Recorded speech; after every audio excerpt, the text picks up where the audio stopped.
But I feel like it's different when it comes to, you know, how you identify your sexuality, a person identifies, you know, their gender, you know, their preferences and all sorts of things. I feel like, you know, we get to a place where it gets real different real quick.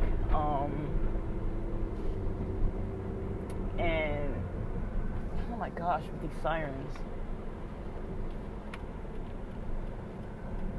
Everybody's like moving out of the way. Can't tell if they're like turning or what. Okay, they're turning. Man, I was just watching the it was gonna be like the second or third time that I've crossed some sirens today. I just have to say, you know, my family lives nearby a police station, and in the neighborhood where I'm from, there's definitely like a whole lot of, in the neighborhood where I'm from, there's definitely a whole lot of, you know, I don't know if I want to call it concern, but there's definitely a lot of like, you know, attention, you know, towards like medical care, hospitals, that kind of thing, clinics. There's a lot of that in the city where I'm staying, and maybe that is what's contributing to there being so many sirens all over the place, everywhere. But I feel like that's maybe not the main thing. Like, I'm just kind of concerned that I see so many sirens and so much like, or I hear like so many sirens so often. Like, you know, I was raised in, you know, the same house where I'm staying in now. I was raised there for so many years that, you know, I don't know, maybe I tuned it out, but I don't remember. I mean, I remember there were days where I didn't hear sirens like at all. It was like a rare thing to hear sirens. And even though we're near a fire station, it's not always the fire station that, you know, it's like ambulances coming by, mostly ambulances, paramedics and things like that. And, you know, I've never witnessed that before. I mean, yeah, it's LA, you know, like there's a lot that you just kind of expect from the city, that, you know, things just happen. You're not really in the kind of city to be like, oh, this isn't like normal. But the amount that I've been hearing, and I've been around for maybe like a month, and I'm noticing it like way more than ever, that I've never noticed it before. I'll put it that way. Like, we've always lived, that fire station was always there even before my parents got the house. I recall the person who was selling it, you know, I remember she was this chatty lady, and she was, you know, giving us a tour around, and I remember her telling my parents that one of her kids had asthma, and like, you know, it was such a close fire station that the other son, when the one with the asthma attacks would have some issues and complications, the one son would just run over there and get them to come over to the house to help. And so that was something that I was just like, okay, I get it, but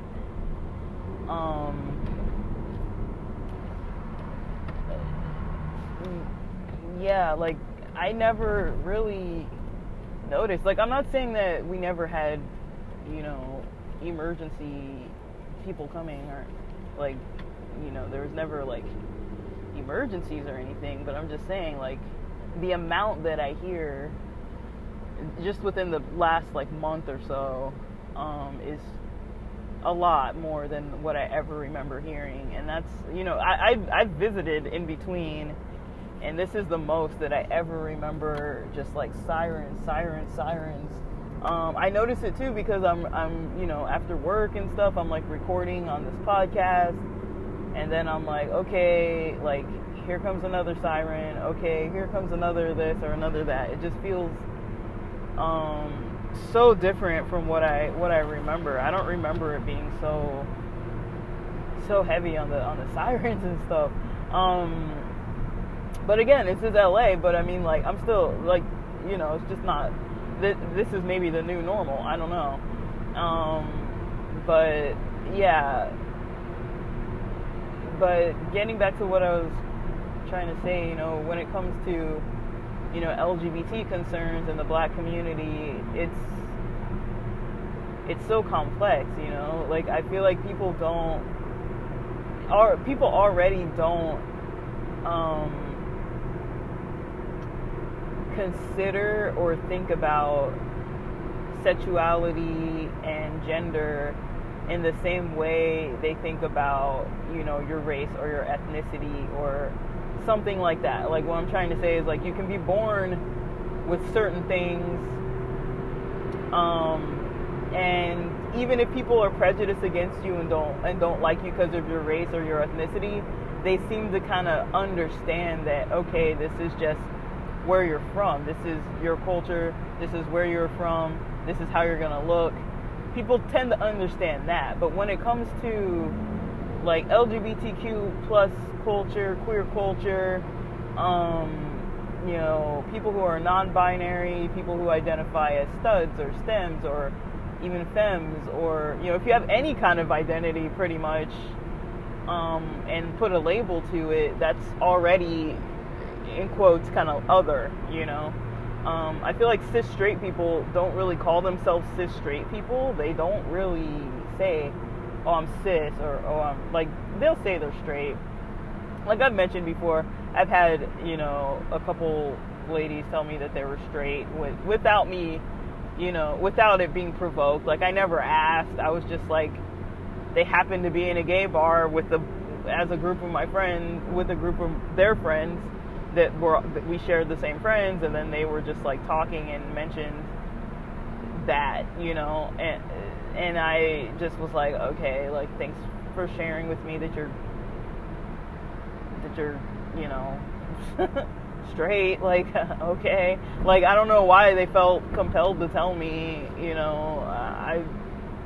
I wasn't interested anyways, but I think that they assumed because I was talking to them that I was interested, and I think that's already a problem in itself. But I mean, like, because it's just, I don't know, it comes across as rude to me for someone to just be like, I'm straight. It's like, okay, like, I feel like the default is almost that, the majority of the people that you tend to meet are likely going to be straight people.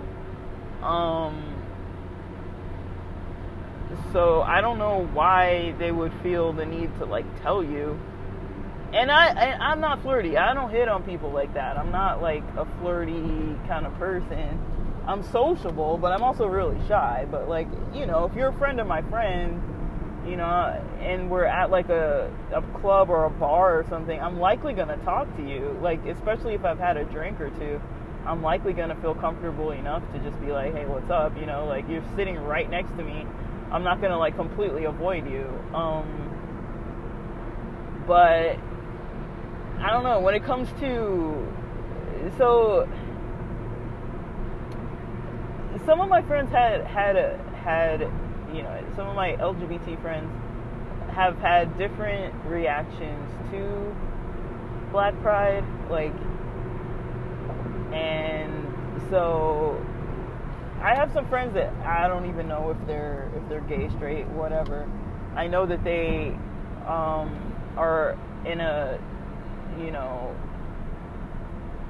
cis relationship, male female dating relationship, but I don't really know, other than that, like, how they identify or anything. But they've never done or said anything. I've even seen people flirting with them, and they've never been, like, put off by it or whatever. Like, they're never, like, rude.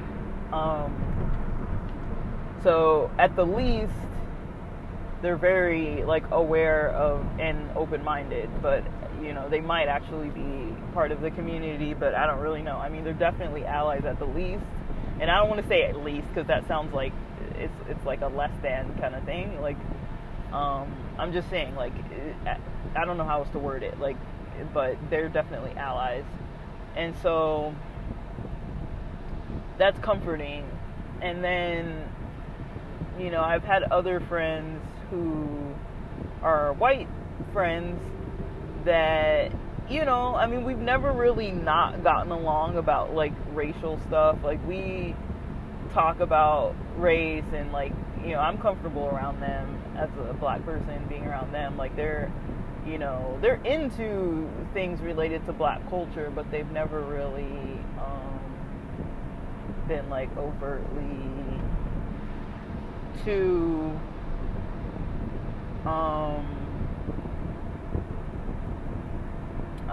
open about like too much.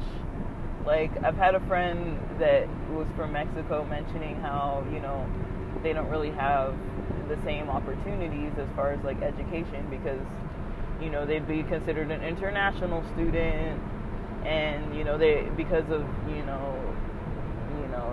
their citizenship, they don't have the same rights to school and funding for education and stuff like that, and it's super expensive, I understand. And so it's like that does also impact their opportunities for work and stuff like that, and I do understand that. I'm not and it's something that, interestingly enough, as many people as I know that are international students, or that were international students, or that were on a student visa, or I have family members that were on a student visa. My dad came to the U.S. and was not a citizen, and went and studied in the U.S. as an adult, and yeah, things like that. So it's just kind of some other minority status that's interesting to me, that I don't really know what to do about, because it really does put people at somewhat of a disadvantage. Like, it ultimately, what people's education is,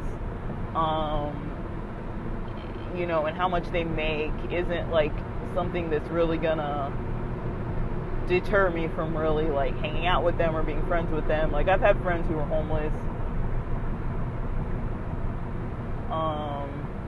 who didn't have a place to be, who didn't have stable housing, who didn't have work. I've had friends in all kinds of different situations, and so I'm not usually too hung up on that kind of stuff. I mean, I'm just saying that they weren't, these people aren't, not everybody's able to really have the options that they want to have. I guess I'll put it that way. Like, that's what seems more concerning about it, is that if a person wanted to go to school and wanted to have those options, and they if they're not a citizen, then their life is going to look a lot different.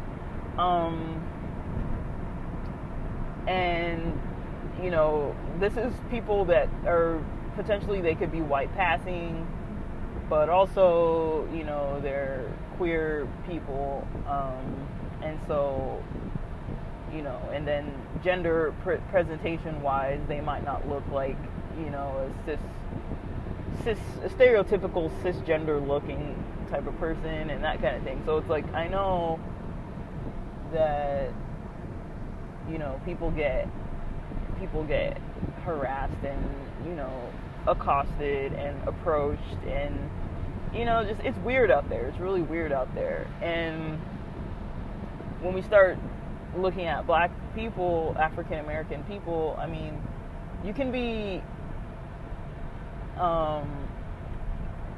black and not African American, and you can be African American and not really consider yourself black necessarily, but for the most part, unless you're wearing some kind of traditional garb or have any specific features, because some people from different parts of Africa do have like some specific type of features that makes them look a certain way. Like there was someone that I was kind of going out with for a little bit that she almost looked like she was one of those people from, she looked like she could have been from like the Himba tribe.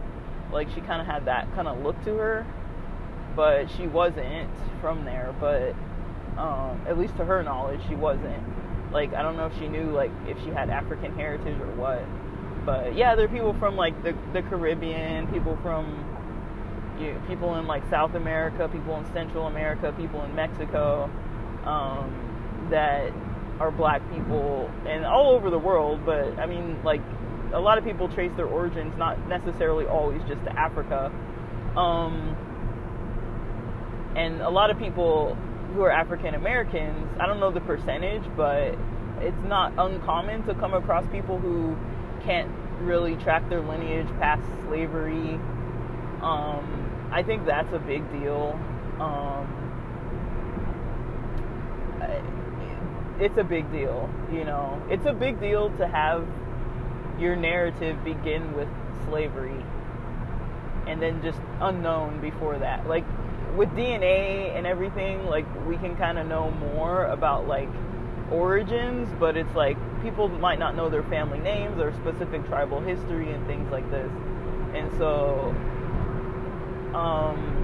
most cultures don't have that as part of their narrative. Most people might not know, you know, a lot of their heritage and like their great grand this or that, you know, like where they were from and how these people came over to this part of the world and who was fighting or marrying and having kids with whom, and, you know, all this kind of thing. Like, a lot of people don't go that in depth into their own narratives, but for those who want to, a lot of people can. For black Americans, a lot of black Americans cannot go into their history past where it's documented. I don't think it was documented everywhere or anywhere. I mean, I could be wrong. There might be documentation somewhere of slaves or some slaves and their names and where they were from and all this. Some kind of a system of like categorizing or something. That's something I don't know, and I would totally have to look into this. But I don't really even know. I really don't know. I really just don't know. I don't know what else to say. But I really just don't know. I don't really know if it's possible or if it's common or likely that there are people who are kind of on the same page with that kind of stuff. So that's something that I'm trying to kind of understand more and more. But I don't really know. I mean, like, I've talked about this before, but even my family's you know, native tribal language from my dad's side,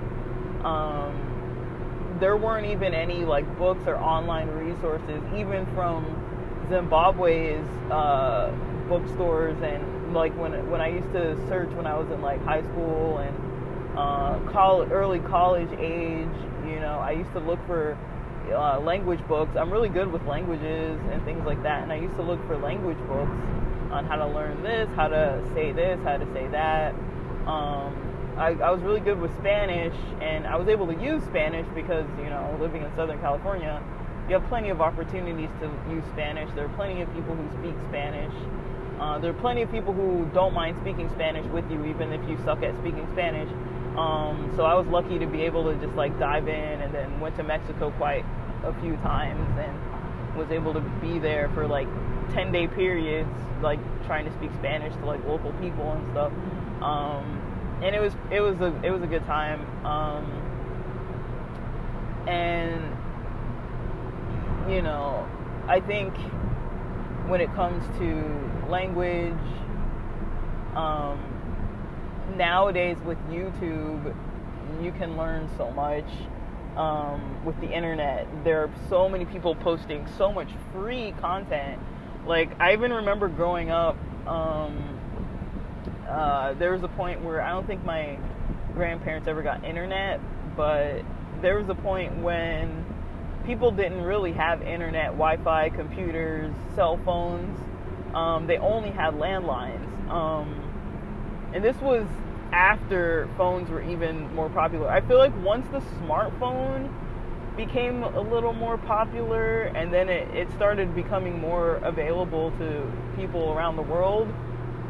But yeah, my grandparents, I don't recall if they had a phone or not of their own, like a landline phone, but you know, they didn't speak English, and so, you know, because, you know, my dad's kind of a distant guy, and so he's not really the person who would be like patient enough to teach you a language, or wanting to kind of like spend that much energy in teaching a language to you. And also, he's not patient enough to, you know, for someone to be comfortable as his student. Like, he's very impatient and grumpy and grouchy and irritable, and kind of just like, he just doesn't have patience. He's a good teacher, but just the moodiness that comes with the way he treats people, and especially if he's not doing it for like a professional reason. Like, when it comes to like family and stuff, he has a really short fuse.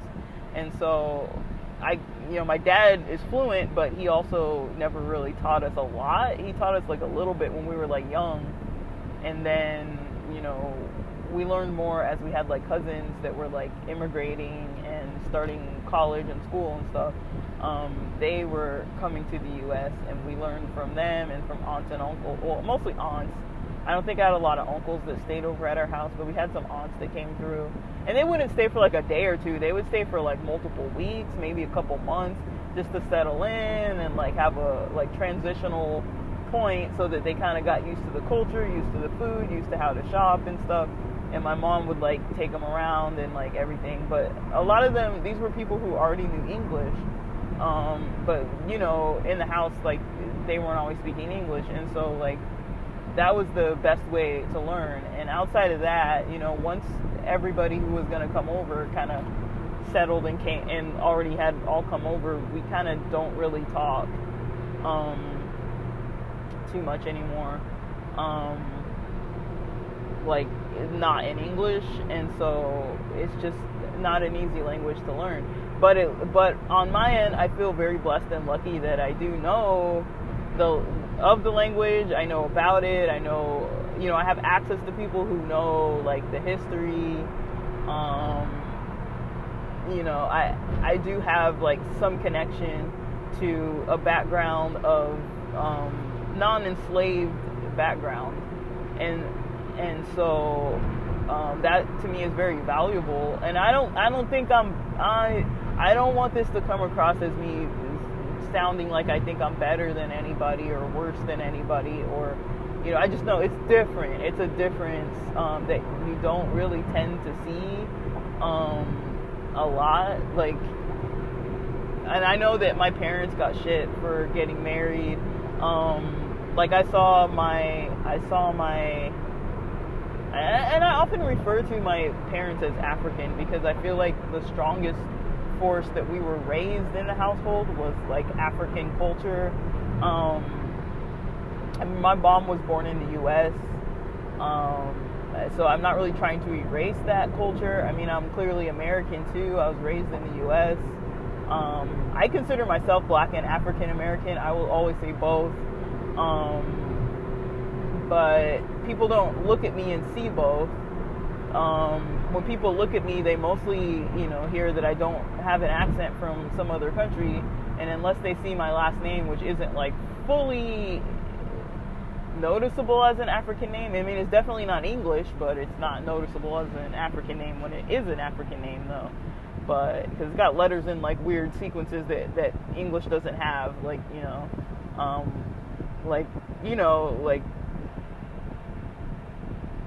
like in English, for example, you usually don't have like MZ together, or you usually don't have MH together, and stuff like that. Like, so a lot of my family has names that are like that, and my first name is just Grace, and then my last name is just, I'm not gonna say it, but my last name is an African last name, but a lot of people don't really know what it is when they first see it, and a lot of people don't see my last name because I don't like post it all over the place or anything. Like, I'm proud of it, but like I like my privacy too. And then I often notice that people aren't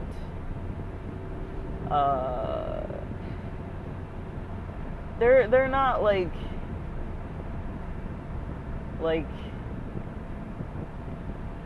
how do I say this?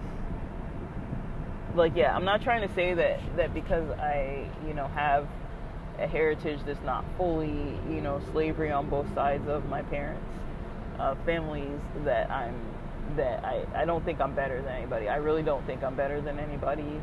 I'm just saying that's part of my story. And what I was trying to say is, like, my parents got shit for marrying each other. Like, you wouldn't think that there's like prejudice and racism with black people, but my mom said that like she had some family members saying like, oh, you can't trust black people, and there was some like, I mean, not black people, but you can't trust Africans, and like they're a whole different culture, and like they had some prejudice ideas that like somebody was gonna like expect you to be their slave, and like they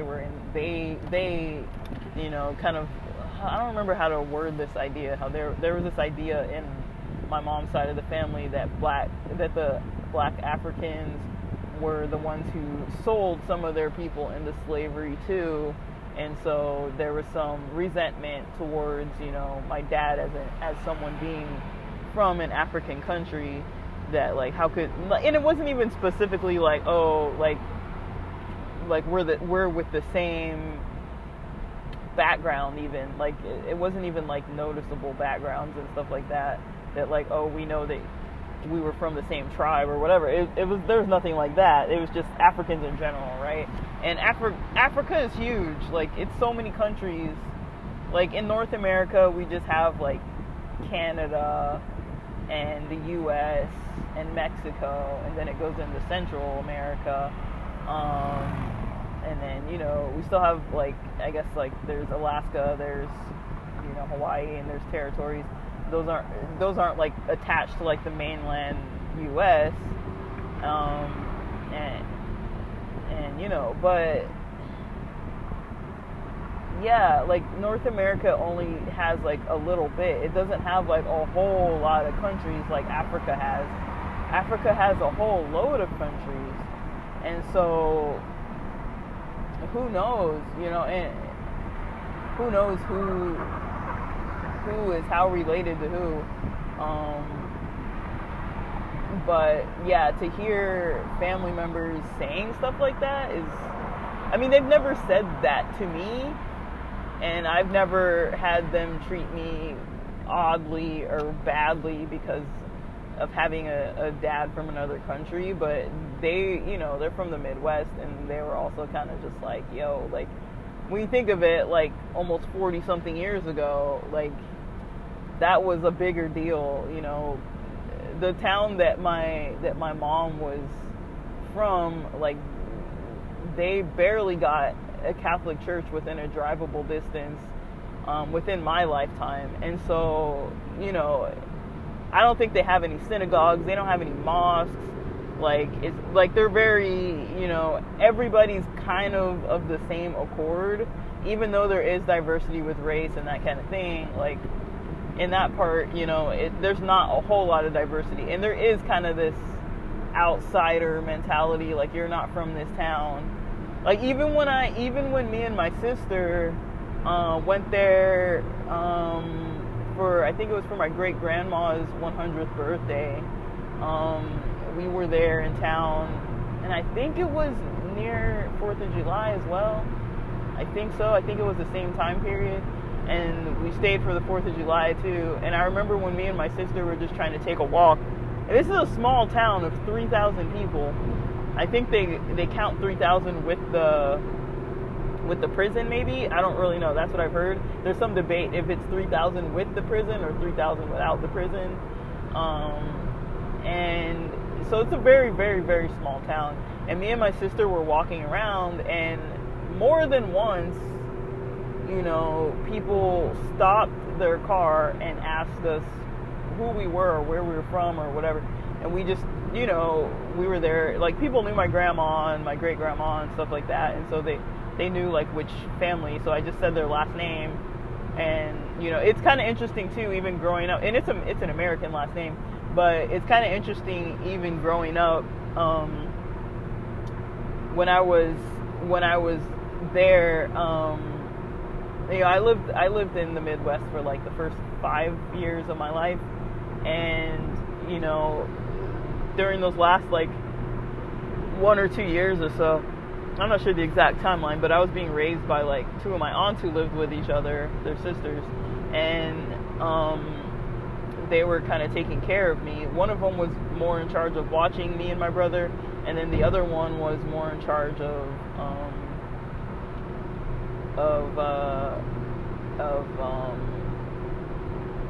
not just watching me, but like, I guess it was her house technically, so we lived at her house. All of us lived at her house,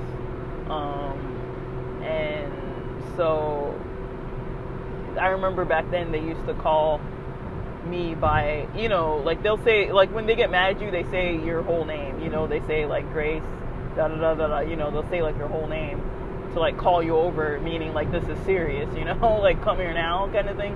And so they would call me by the last name of my mom's last name. And now I don't know if it's because maybe they were embarrassed to try to pronounce the last name from my dad's side, but I mean, clearly I was my parents' child, so, you know, I have my dad's last name. And so it was just interesting because I remember that still even clearly. My certain aunts would call me, you know, they'd be like, oh, you're one of us, you're one of our family, you're this, you know, like, say if the last name was like Smith or something like that, which it wasn't, but say if that was the last name, they'll be like, you're a Smith, you know, like that. And it's like, I'm not, you know, like that, well, I am partially, but I'm not, like, that's not my last name, you know what I mean? So it was kind of interesting. And then I was also raised with my dad calling me like an African first name that I wasn't given. It's not my birth name, but you know, I answer to it, you know, like I'm used to being called that, but it's not my name. But I just find that kind of thing interesting. And yeah, so even when my parents got married, they got married at a I've seen pictures, it looks like a chapel. They didn't have like gowns and suits and tux and all that kind of stuff. It was my grandma and one of my aunts, the one who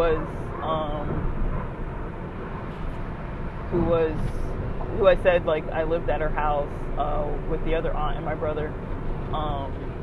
She had kids too. She had like a son and a daughter, and so, you know, but they were older and we didn't really like hang out with them. Even though I really loved my cousins when I was younger, I looked up to them and I always wanted to be around them, but they kind of just like didn't really take too much time to be like around and stuff. Like, they were just kind of living their own lives. So I never remember being like playing with them too much or anything, even though I really wanted to. I liked being around them, but yeah, I don't remember. I really don't remember ever being like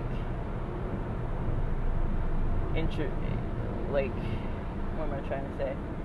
Like, I don't remember being, you know, like any prejudice necessarily that I heard firsthand, but just like from what my mom told me, and then my dad's never told me anything about prejudice from the other side of the family. And then, you know,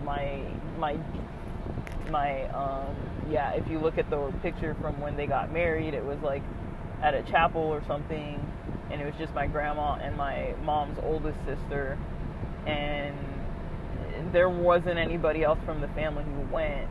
And I'm just kind of like, that's weird to me. Because I mean, especially if it's at a chapel, it's like such a casual thing. Like, you can just pop in. You don't need like maybe they did it at a time of day when nobody really was available, but it's like, I doubt that. They probably invited a bunch of people. None of my dad's family was there. I mean, they didn't really have like a big ceremony or anything. I know they weren't like rolling in money or anything, but still, like, you know, I don't think that they did it like at a church. It didn't look like a church that I had recognized. It looked like it was either like a courthouse or like a chapel at a courthouse or something like that. I don't really know. So, and that's fine. I mean, it's fine for people to do that, but it's just surprising to me that like nobody showed up at the wedding hardly. And so it's kind of like, in my head, I'm like, I kind of know where the main support was early on, because this was before I was even born, and I'm looking at pictures where it's like nobody came to the wedding, and then there's like, I wasn't even born yet, and so I can tell that my mom's oldest sister kind of isn't like the most on the very prejudiced side, and neither was my grandma. And I never really got an impression from them that there was like nobody's really overtly on my mom's side been like really prejudiced. On my dad's side, I've had a cousin, just one cousin, I think, that cousin has a problem with everybody, so I'm not even going to really take that into consideration, because that cousin, I mean, I've heard a rumor that people say that people are kind of like scared of that person, and that person kind of tends to, you know, step on people's toes and kind of like go out of their way to kind of like bully people. And so, you know, and I keep my distance. I don't, you know, I remember once, you know, they were trying to get me in trouble before, and I remember another time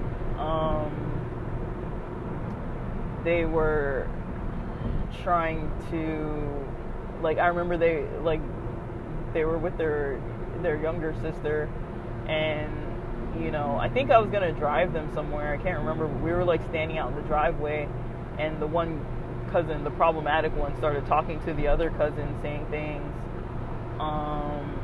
and just kind of like mumbled some stuff, and, you know, didn't really,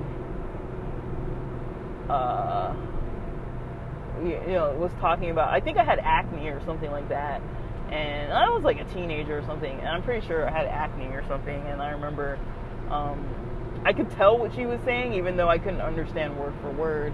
But I just told her, I was like, I understand what you're saying, you know, and, you know, they were looking kind of like embarrassed about that, and I was just kind of like, wow, because this was like one of the first times I'd ever really met with them or like hung out with them or anything, and I haven't had a lot of interactions. There was another time when I was talking to this person, or they were talking to me, and, you know, we're kind of mentioning some things about my parents and stuff like that, and, you know, like, kind of not directly about my parents, but I could tell they were kind of trying to like talk about a situation that happened between them and my parents that had nothing to do with me at all, that my dad had told me about, like, once we were there it was like at a wedding.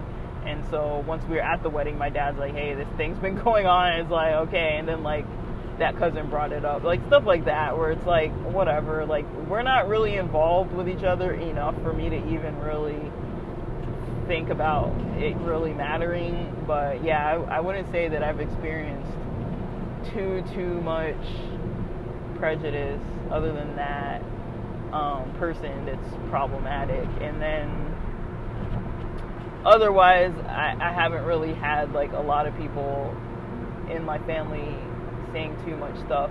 But I can tell that there is some prejudice thinking against Americans. There is some prejudice thinking against Africans. And so it's just kind of an interesting dynamic to be a part of.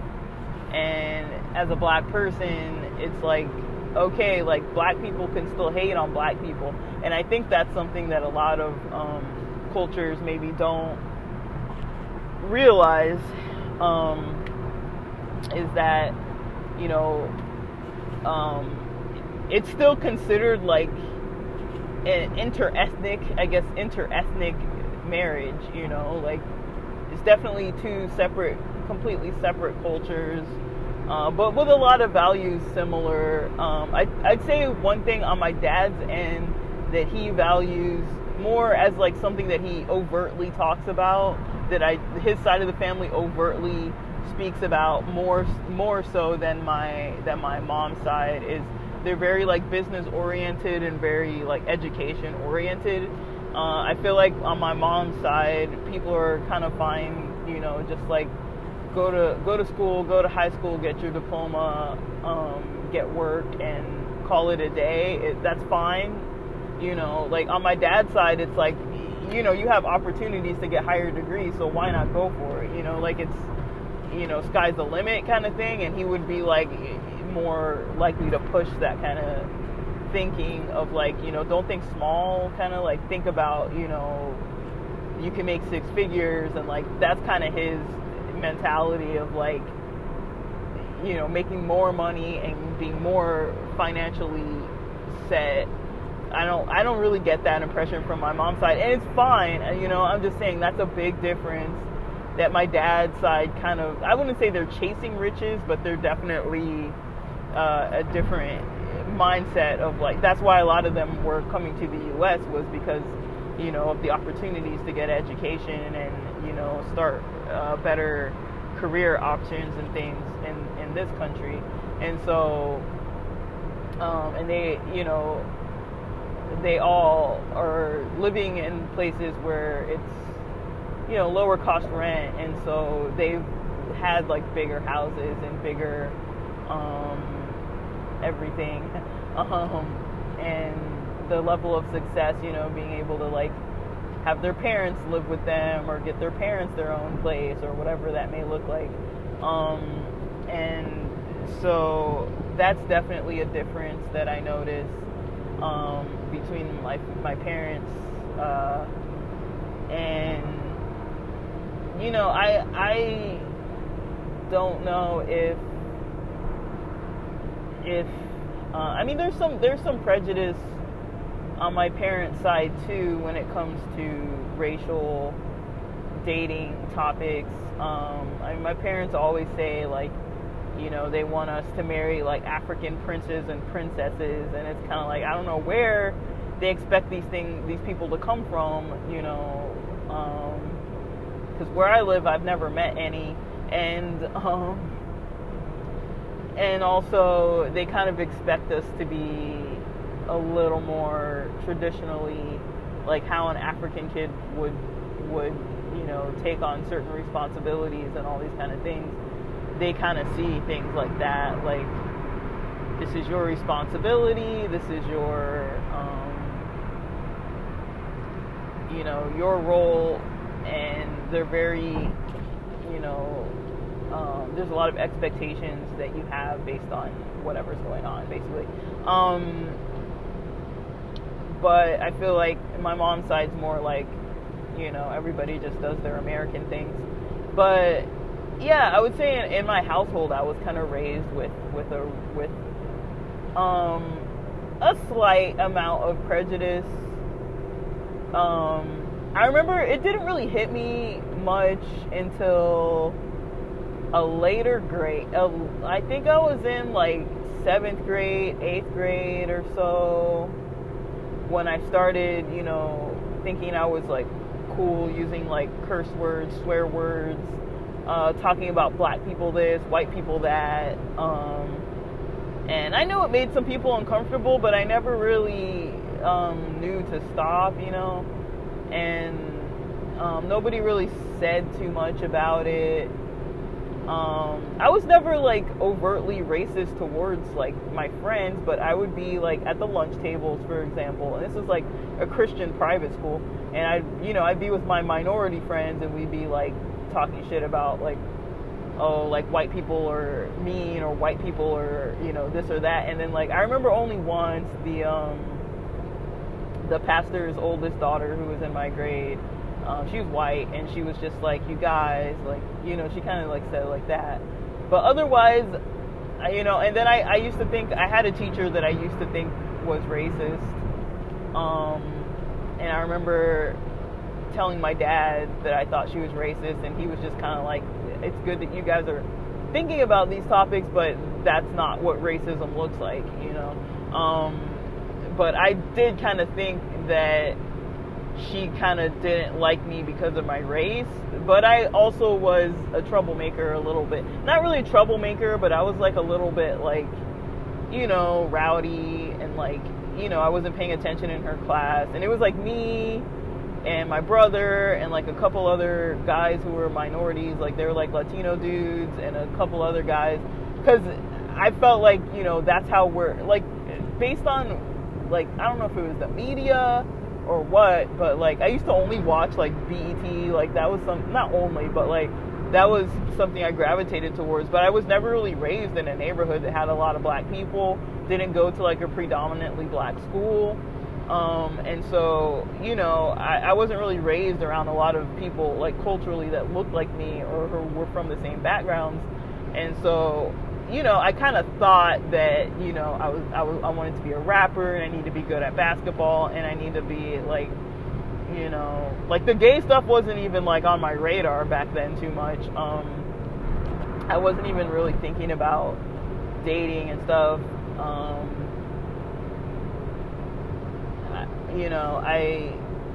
I wasn't really too concerned with a lot of those kinds of things, and so, I remember just kind of being like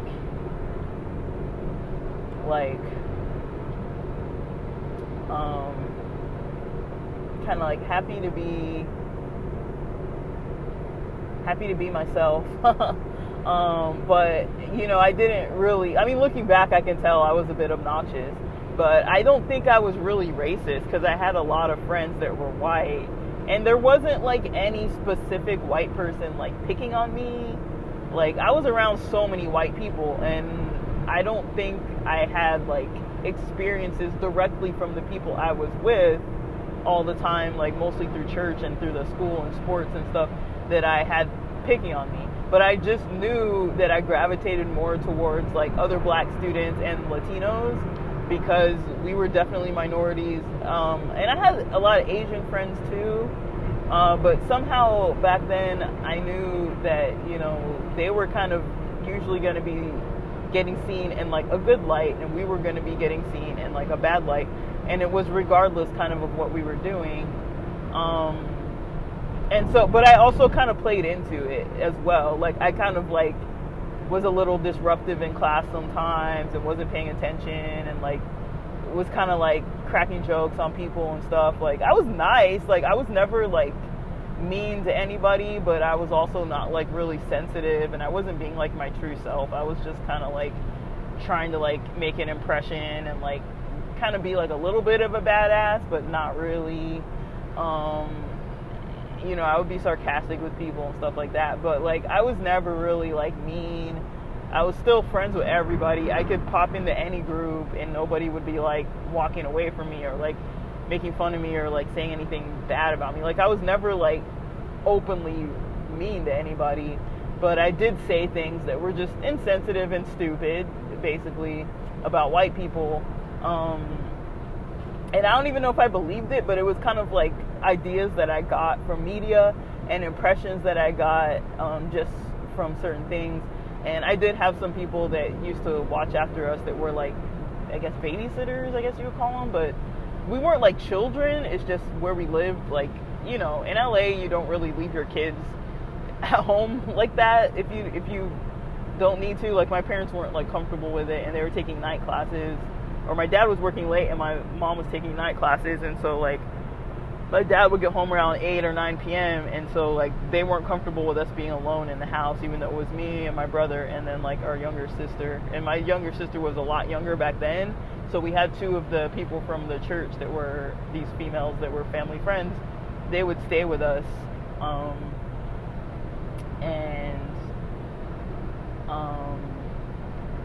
it was like a couple nights a week, and my mom would prepare dinner before she had to go to class. It was like a lot. Like basically they were there all the time. And I remember, you know, around that time when I was always talking about like black people or white people, this and this and that, I was around them and I was talking about like, you know, black people, white people, this and this and that. And I remember saying like, I hate white people. And then, you know, they were like mixed. I think they're from a Central American country, and one of their parents is Spanish speaking, Latina, and I guess would consider herself white. And their dad is, you know, he would consider himself black. And, you know, they met in this country, and not this country, but in their home country, and got married and had them as kids. And so, you know, I never really thought about it that way, because they lived in a very black neighborhood. You know, they used to like joke with us and like tease us and say that we were like whitewashed and that kind of thing. But then, you know, like I kind of looked up to them because of the neighborhood they lived in, and like learned a lot about black culture being around them. And we would sit around and watch like music videos and TV shows with them, and like, you know, play basketball and stuff. And we would be very involved in like, you know, stuff that was more stereotypically black than the other stuff I would usually be doing with kids from the other school. And so, you know, but then they kind of let us know that like, yeah, you might look black, but you're still different than us. And so I thought it was maybe like a safe space to be like hating on white people around them. But they were just kind of like, oh, do you hate my mom? Like, she's white. And I'm like, I don't hate your mom. Like, that was like the first time I ever really kind of like thought about what I was saying. Because I was like, I don't hate your mom. Like, I have nothing against your mom, you know. And like, she'd never done anything to me that was wrong or mean or anything. She's been nothing but kind. Back then she didn't speak English at all, and so she'd always come up to me and speak Spanish and like say all kinds of nice, cute little things, and like I didn't really know what she was saying, but she was nothing but nice. And so I had really no real reason to say that. And I, you know, and we had a neighbor kid that was, his family was from Argentina, and they would always tease him and be like, oh, that little white boy. And then I remember him overhearing it and him being like, well, you know, I'm not just white, and like I speak Spanish and like all this kind of stuff. So there were always kind of these like little odd like racial dynamics that I was like raised around. And like I mentioned, like my parents aren't completely unprejudiced people. Like I've never heard my dad comment about like the race of anybody being dated. It's more my mom that kind of says stuff like that. And there's always this kind of not so funny joke that she likes to say, we're gonna send you guys to Africa and marry you off, kind of thing. And like she's just saying stupid crap, but it's so like, it's like, first of all, I'm not straight, so who are you gonna try to marry me off to in Africa? And she keeps on saying like this African prince kind of thing, and I'm like, what prince? Like there is no prince that you guys know. And like it's annoying. I get annoyed by it because I think it's like weird and strange. But she says it to my sister too, because my sister, you know, she dates a white guy, and it's fine. I'm like, well, as long as they're happy, I don't really care. But my mom, I mean, to anybody's face, she never says anything. But then, like, you know, at home, she'll kind of be like, oh, I don't want her marrying into this, like, white family. Like, she'll say it, like, a little bit, but I don't really think she means it. And then she'll be like, you know, I hear things like, I used to be raised with the idea of, like, if you can't share a comb with somebody, then you shouldn't marry them, kind of thing. I'm like, to me, it's just kind of like, I know that I've said things and that things have come out of my mouth, but I don't think I really actually believed them. And I still get those kind of messages a little bit here and there. But even though, like, you know, I have cousins that are white, I have uncles that are white, I have aunts that are white, I have, you know, like people who have intermarried into our family that are white. I have cousins that have been born that are like half white and half black, and you know, I don't really think about it too much, like that. But I know that there is definitely racism, there is definitely prejudice. It does exist. I would say my family doesn't really say anything too far out of the norm, but they also don't challenge the kind of ignorant things that people kind of say. It's just kind of like, I feel like it's ignorant talk, but nobody's backing it up with actual actions. So I guess to that extent, I mean, I still don't think it's okay, but to that extent, it's like, okay, like, people will say dumb shit, you know? And so, I mean, those are things that I would say I'm not, like, proud of. Like, if I had friends come over and my parents started, like, spouting out some weird stuff about, like, white people, I'd be like, oh my God, like, stop, you know? But it's like, yeah, we never, like, I don't really think, you know, I wouldn't consider myself a racist person. Like, I notice when people don't understand something that's going on with me because I'm black and because they're white. And I understand when there's like a, you know, and that does happen a bit, but not like so much that it's a problem. Like, usually we're just having fun and partying. We're not really like in the whole race thing, but it does have to come up, you know. And so with this Black Pride event, I mean, that's my whole freaking family history. But with this Black Pride event, I don't really know which of my friends who aren't black. I mean, I have a couple Latino friends who are joining or want to join or said they would join or whatever. We'll see what actually happens, but I don't really know who is actually gonna come that's not black. And so, and I did get the impression that, you know, one of my friends said they wanted to go because I told them I might be in town for that, and then like a couple weeks later they were like, I don't know, it might not be, you know, I don't want to like step on somebody else's safe space because I'm white. And I was like, yeah, good point, but like I didn't really think about it. I was like, I don't really know what to say. And then, so I don't really know. I didn't really know what to say, but it might also be like a discomfort. Like, I get it. But I'm also kind of like, I wonder if, I mean, this is just a question I want to ask out loud. Is just, I wonder if white people think, like, okay, so let me think about this. Let me talk about it this way. The club that I'm going to, it's usually mostly white guys. Usually, right? That's normal for this city. This is like a normal thing. And so, you know, I'm usually, as a black female, I'm usually not, there usually aren't a whole lot of us up in there. Like, there's some, but there aren't like a whole lot of us up in there. But I never feel unwelcome because I'm black. I'll put it that way. Now in other settings, especially because it's like, okay, well, I'm clearly, you know, I try to give off the best gay vibes I can possibly give when I'm there. And so, you know, I dress the way that I'm comfortable when I go there. I'm comfortable in myself when I'm there, regardless of what race of people are going to be showing up. So that's usually been my experience with that venue. But when it comes to like other stuff with race,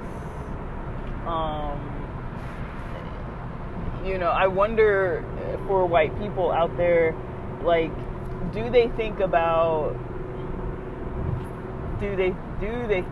this in the same way that I'm thinking about it? Like, when it's a Black Pride event, do they think, oh, I'm going to be the minority there, so it's a little bit uncomfortable? Is that the mindset? Because I mean, even I think it's if that is the mindset, it's interesting, because I think a lot of times maybe a lot of white people don't have to think like that. They don't get opportunities where they think like that. I think they just go, and they go where they're gonna go. They shop where they're gonna shop. They go, especially in the gay scenes. Usually it's gay white males, and they're usually welcome with every event anyways. Even if it's like Latin night, you're still going to see gay white guys there. Like, they're always there. And it's fine. I'm not saying they shouldn't be there. I'm just saying, it's just a question that I have. Is it something that white people don't think about too often if they're going to be in a space where they're going to be the minority? And I wonder, is what that's like, because I do know that it can be uncomfortable for white people to be around black people in black spaces. A lot of times,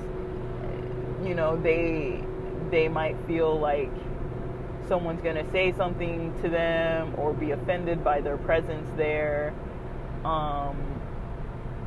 And they're not comfortable, and I get that, and I don't think it's okay to have like an event that's supposed to be inclusive, and then have people feel like I can't really walk in the door because somebody might say something or look at me weird or do something.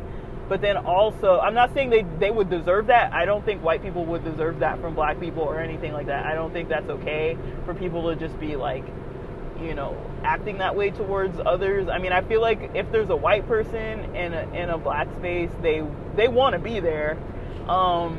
They made the effort to go there, and especially if they're not there stepping on toes or protesting something or being like weird in some way against black people, then I don't really think their presence should be considered threatening, like as an issue, even though I know that sometimes people feel like I can't really be my comfortable authentic self as a black person when I'm around other white people, and that's a thing too. But I do also think that if there was something that was happening that was racial exclusion or racial, hatred in a space where it's like, okay, other LGBT non-black people want to be here too. Like, is it okay for them to go? And I don't really know what to say. I never really know what to say.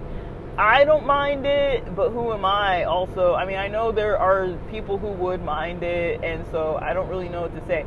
But I would just say, and I don't want this to come off as like mean towards white people, because I don't think they deserve to be treated badly just because they're white. That doesn't make any sense to me. But also, I think when the roles are reversed, right? When it's a reversed situation, it's always important to pay attention to those reversed situations. A lot of times we get a lot of firsthand experience of things that we would not have been able to know about ourselves, about how other people see us, about what prejudice looks like, about what racism looks like, unless you've experienced it yourself. And I'm not saying white people don't experience racism, but I'm just thinking, okay, imagine, and I can't imagine being a white gay guy, but if I were a white gay guy, any gay space that I would go into, Hollywood, San Francisco, anywhere, even lesbian bars, I would be welcomed to go because I'm a gay white guy. I don't think other gay ethnic minorities feel similarly all the time. And so I do think it's just an interesting thing to look at. If a gay white person is considering, okay, say if it is appropriate for them to be there, then, you know,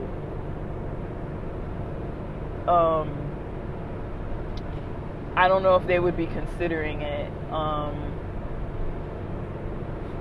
don't know if they would be considering what that's like, you know, to be in a space where people look at you weird just because of your race, where people, you know, are kind of chattering maybe strange little things because of your race,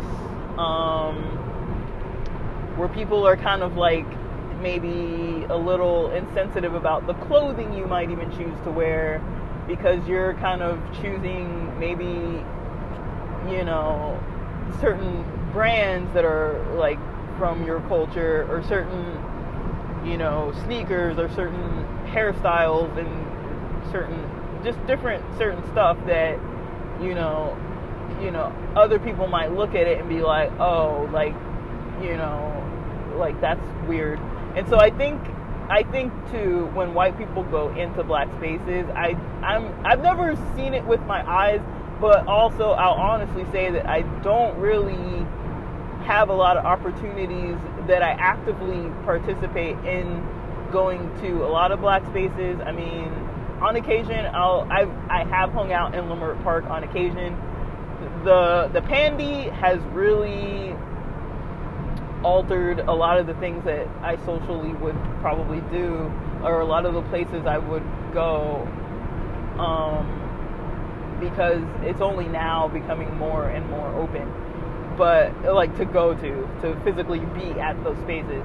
And so I've had a couple years of kind of like not really being too involved in some spaces that I've avoided, not because they're black spaces, but because I was avoiding everything pretty much. And then other than what was local, and what was the most local, easiest stuff to get to was never really like black related stuff so much. It wasn't necessarily white related stuff overtly, but it was like kind of the default was white. And so I just wonder, you know, it's not possible for anybody to really understand fully anybody's experience, right? But sometimes something is almost about as close as it's gonna get. And so I do think that it's good to kind of challenge when that kind of stuff comes up. It's good to think about it. And of course, I would never want one of my white friends to feel uncomfortable, to feel in danger, to feel like, you know, to have to break up an argument or break up a fight, or have to be in the middle of some kind of ignorant kind of racial tension in a space that I love being in. You know, I would never want that to have to happen. Like, we're there to party. We're not there to like be racist. We're there to celebrate that we're still alive, and, you know, as non-straight people, or non-cis, or as non-cis people, or whatever, you know, or as allies, you know, we can, you know, celebrate that something worked, you know, up to this point, that we're still able to kind of have an event where we can all walk in there. I don't think they're like excluding people by race at the door, like that's not a thing. And also, okay, so there's some things that are interesting that they put it, like this club usually has doors opening at like 10 p.m., right? And so it's interesting that they put this event to end at 9 p.m. So, and I mean, it is on a weekend day, but it's like also not during one of their prime club nights, right? And so I feel like there might be some not confusion, but some pressure on their end to be like, we don't want to take spaces away from the majority white guys to give them to the black gays. You know, it's like, I kind of understand that too. And it's like, there aren't any black gay clubs in this area. This is the closest one to it, only because it has like two different rooms. So one room is a hip hop room. It's got like hip hop and like reggaeton and like other types of like ethnic music. sometimes, and then the other room is usually like EDM, kind of pop EDM kind of DJs and stuff like that. And so they're usually going simultaneously. I don't know what the music's going to be tonight, but they're usually going simultaneously. So usually there are a lot more minorities in the room where it's like reggaeton, where it's like hip hop, R&B kind of music. Usually there's a lot more minorities in that section.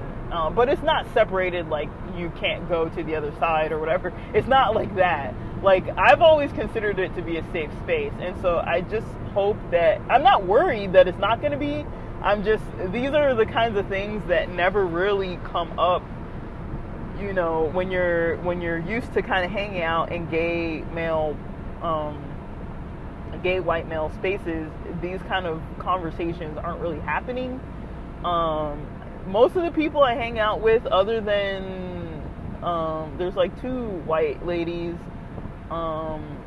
the rest of them are probably Latinos, Latinas, and a few black people. And so I would say the majority of people I actually know are like Latinos and Latinas. They're not really, or Latinx people. I don't think the majority of the people I know are black, or the majority of people I know are white. And I'd say after the Latinx population, I know probably more white people. But I like hanging out with everybody. I really don't care. Like, I'm just ready to party and dance my ass off pretty much. And see my friends that I haven't seen in a while. Like I said, I've been cooped up since like June 15, and since June 5.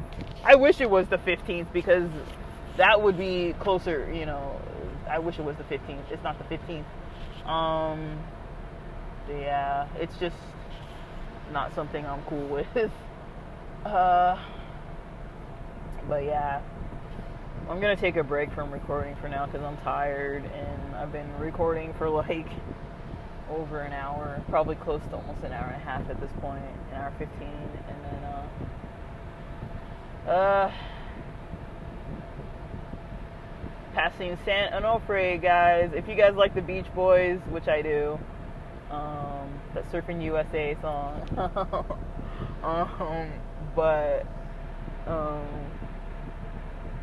when they mention San Onofre, it's kind of funny. So, like, it's kind of interesting because I pass a lot of those places that they mention, between like LA and San Diego. But yeah, I don't really know. I mean, there's a lot of complexities in the world right now with political stuff. I'm not here to really spout anger and hatred towards any group. There are a lot of complex questions that I think, you know, are worth mentioning and talking about. And I think one thing that I appreciate so much, that I value so much, with my white friends, this is something I really, really value, and I don't even know, I've never even brought it up with them, and I probably might when I talk to some of them tomorrow, but something I value so much is that we're actually able to address the elephant in the room, and we're actually able to talk about racial stuff. I mean, they don't really do anything that's like racially insensitive, not that I've noticed. They're actually very open-minded people, and willing to learn about stuff, and I'm willing to learn too. I wouldn't say I don't know a lot about white culture, though. I mean, I was raised around plenty of white people in plenty of white spaces, and I kind of get it. But I do notice that for the majority of the white people I know, they tend to not be in non-white spaces. But also, it's just kind of the nature of where we live. The majority of the places are white places. But I mean, there's still a lot of minorities there. But as it is with minorities, you know, there can be multiple minority groups, but it doesn't make you the majority. Like, I feel like maybe overall the minorities as a whole, the minorities outnumber the Caucasian majority for sure. But as an individual group, there's always more white people in most of the spaces that I'm in. And it's not a problem. I'm just saying that's just the reality of where I live. I mean, I'm in Southern California. Like, near, like, when you're along the coast in Southern California, there's a lot of white people there. Like, that's just how it is. I mean, if you don't want to live where there's white people, then there's other places to live. I clearly don't care. You know, but I do find so much value and so much blessing in being around people that, you know, we can talk about this kind of stuff and not get, you know, not get to a space where we're not actually, like, able to have a conversation. Like, we're actually able to, like, have full-on deep conversations about race. You know, I have friends that are able to, like, ask me questions, and you know, they ask permission. They're not, like, popping off the rails and stuff. Like, they're, you know, everybody's polite, respectful. Like, I can't think of anybody saying or doing anything racially insensitive towards me anytime recently, and not with these current friend groups, but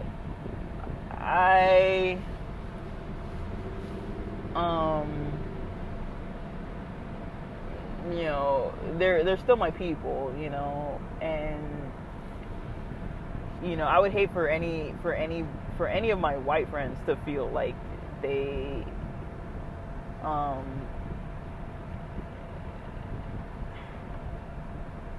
don't know. I wouldn't want them to experience anything negative, but I do know that, you know, with the climate of things, you know, things get really tense. Not with my friend groups, but things get really tense out there. You know, we got all this Roe versus Wade. We've got, you know, a lot of LGBT people getting really scared that, okay, now we're going to start getting our rights taken away. If they can take that away from, like, cis people, or potentially pretty much, I mean, I don't know. When it comes to pregnancies and things, that's not just, like, a straight cis topic, but it's, like, that affects everybody. But it's, like, you know, LGBT people have been kind of at the bottom of that conversation for so long. It's like people already saying you can't get married, people already saying you can't, you know, have a family or have kids or adopt or, you know, have equal rights in your household. If one of your spouses gets killed, and you might not have the rights to the money or whatever that looks like you might not get, the rights just aren't equal as it is for partnerships in gay relationships, at least not worldwide. And so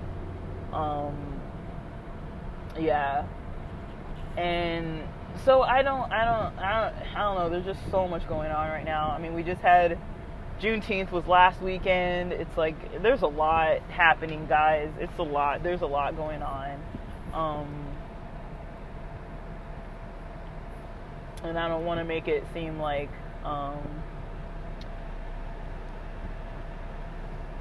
I'm unaware, but there's certainly a lot going on, and it's not always safe out there. And, you know, I think the hardest thing really, though, is having people to talk with about it, because it's like, if you can't talk about these things, they're never going to change. It's never going to get better if people can't talk about it, you know. And I'm not here to, like, be offensive or anything. I mean, I'm just talking about my own experiences, my own perspective. I mean, I could put myself and my family on blast. I've said racist bullshit, you know, like I'm not, like, proud of it. I don't even believe it. I'm thankful that I was raised around a lot of white people, because I know that there are a lot of white people that are great people out there. There are a lot of black people that are great people out there. There are a lot of white people that are assholes. There are a lot of black people that are assholes. But there is a system, and there is privilege that, you know, is kind of like at the forefront of a lot of things. But, you know, when we interact on a personal level, it doesn't have to interfere with, like, everything we do. You know, it doesn't have to interfere with a lot of things, you know. But I know it's hard to not let it interfere with things. I know, like, I've had white friends who feel like, I mean, nobody I'm talking to, like, immediately, but, like, it's come up in the past that, like, why would a white person get passed over by a black person, for a hire, to get hired or get into a school, they might get passed over by another, a minority person because, they need diversity in the company. And so even, I understand that that's not cool either, to feel passed over or to feel like, okay, I'm now getting put at a disadvantage because other people who are minorities are getting prioritized over me. I mean, like, I've never had that experience. I've had the opposite experience of feeling like, okay, like they're not going to let me into this space because they don't want a black one in here. Like, it's kind of like more like that, but I don't know. I mean, it goes all different directions, guys. Like, none of us are immune to any of this bullshit that comes with racism. None of us are immune to it. One of my favorite skits, oh my gosh, my favorite skit was the one with Dave Chappelle.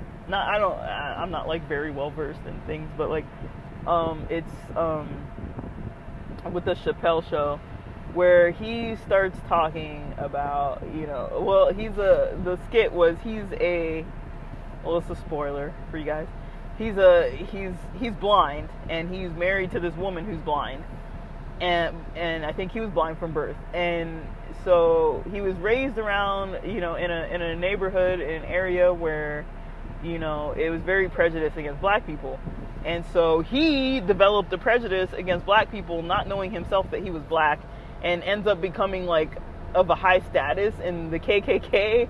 And he has, I think there were people who were friends of his, like a white friend that was a seeing person who had no visual problems, and noticed that,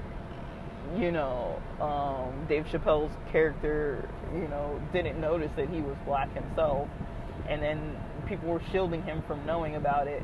And I think he wrote a book or something, and that's part of the skit. He wrote a book, and so he was gonna go talk about, I guess, his book or give a speech at this like rally where there were like KKK members, and he had the seeing person encouraged him, why don't you wear like the KKK, the hood and all this stuff, so like people couldn't see your face, kind of thing.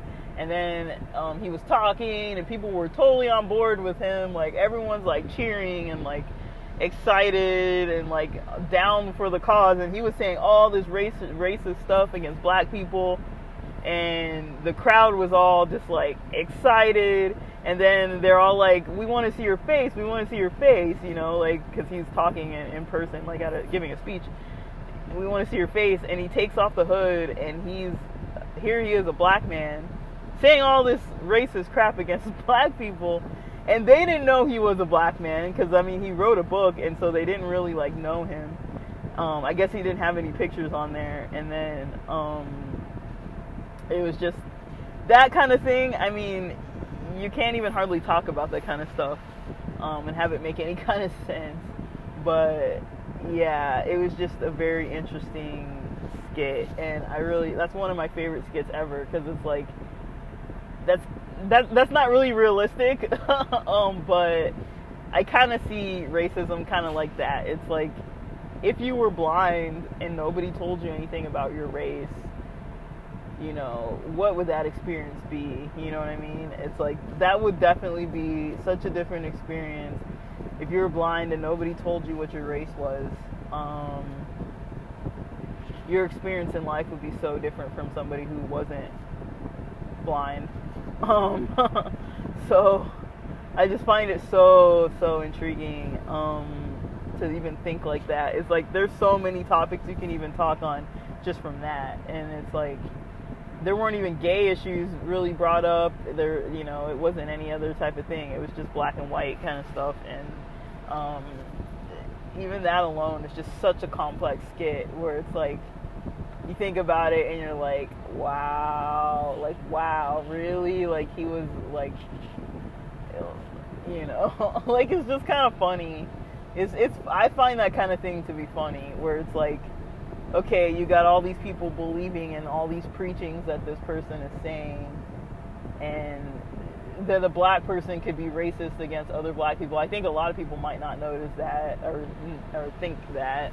But like I was saying with my family, there's been a mild amount. I would consider it mild. Maybe it's not mild, but I would consider it, you know, at least some amount. There's been some amount of like racism between like black Americans and black Africans that I've witnessed and noticed, but it's never gotten like out of control. I mean, I know people got their feelings hurt by it, but it's never something that's been like an overt, like, current kind of ongoing thing. But yeah, that's just something I definitely noticed. And then yeah, like that, I'll end with that because I want to eat some lunch while I'm driving. I'm stuck in this stupid traffic like Camp Pendleton. I'm just so annoyed. But alright guys, thanks for listening.